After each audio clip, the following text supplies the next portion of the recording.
Sohibqiron Amir Temur 1336-yil 9-aprel kuni kech Shahrisabz yaqinidagi Xo'ja Ilg'or Yakkabog' qishlog'ida tug'ilgan.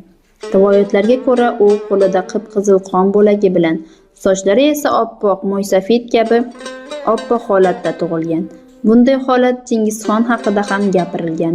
Uning otasi Amir Muhammad Tarag'ay turk avlodining barloslaridan bo'lib, Mavaronnahrda o'ziga yarasha obro'-e'tiborga ega nufuzli ziyolilardan bo'lgan.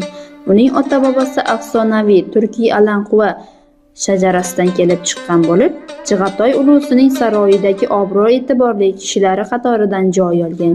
Kesh va Nefes atrofidagi yerlar ularga qarashli mulk hisoblangan. Temurning otasi Tarag'ay doimiy ravishda xon ulusi bo'lmish, ikki daryosi qirg'og'iga chaqiriluvchi Chig'atoy beklari qurultoylarida ishtirok etgan. 1355-yil u turmush og'a barlosi Amir Jakunning qiziga uylanadi. Mavaronnahrning bosh amiri Qozog'on Amir Temurning qobiliyatlariga ishonch hosil qilib, shu yiliyoq unga nevarasi O'ljay Turkan og'ani nikohlab beradi. Ushbu nikoh sharofati bilan Qozog'onning nevarasi Amir Husayn va Amir Temurlar ittifoqi vujudga keladi. Bu ittifoq mo'g'ullarga qarshi kurashda juda qo'l keladi. 1356-yil Amir Temurning ikki o'g'li dunyoga keladi. Jahongir va Umar Shayx.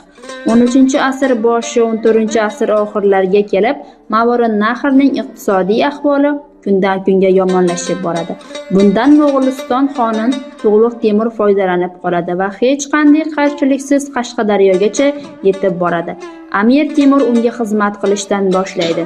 Biroq Tug'luq Amir Mavaronnahrning hukmdori etib o'zining o'g'li Ilyos Xo'jani tayinlaydi va Amir Temur shahzodaga xizmat qilishdan bosh tortib, Balx hukmdori Amir Husayn bilan birlashib olib, mo'g'ullar bilan qat'iy jangga kirishadi. Bu vaqtda Samarqandda sarbadorlar, dorga osiluvchilar, shuningdek, mo'g'ullarga qarshi kurashuvchilar hukmron surgan.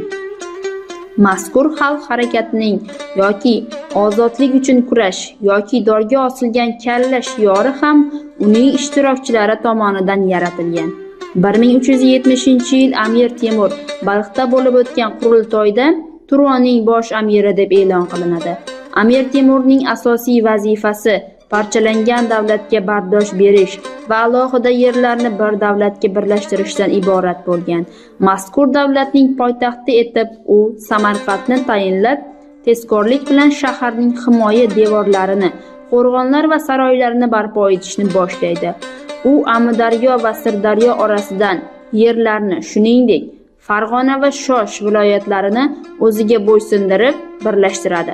So'ngra bosqinchilik yurishlarini boshlaydi. Uning hukmronligi 35 yil davom etgan. U Hind va Gangdan Sirdaryo va Zarafshongacha, Tianshandan Bosfargacha bo'lgan katta saltanatni yaratgan.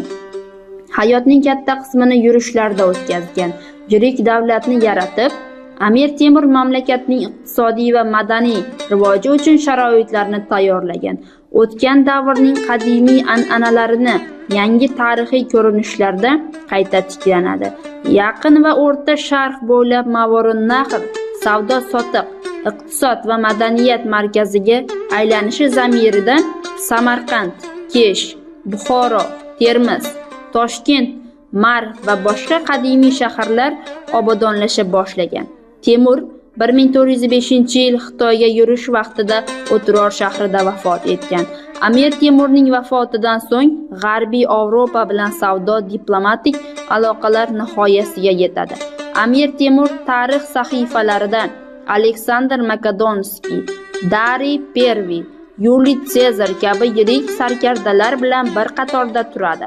Amir Temur insoniyat tarixidagi eng qat'iyatli shaxslardan biridir. Turli manbalarga tayangan holda u haqidagi bilimlarimizda ham hukmdor, zobit, sarkarda, ham jangchi sifatida gavdalanadi.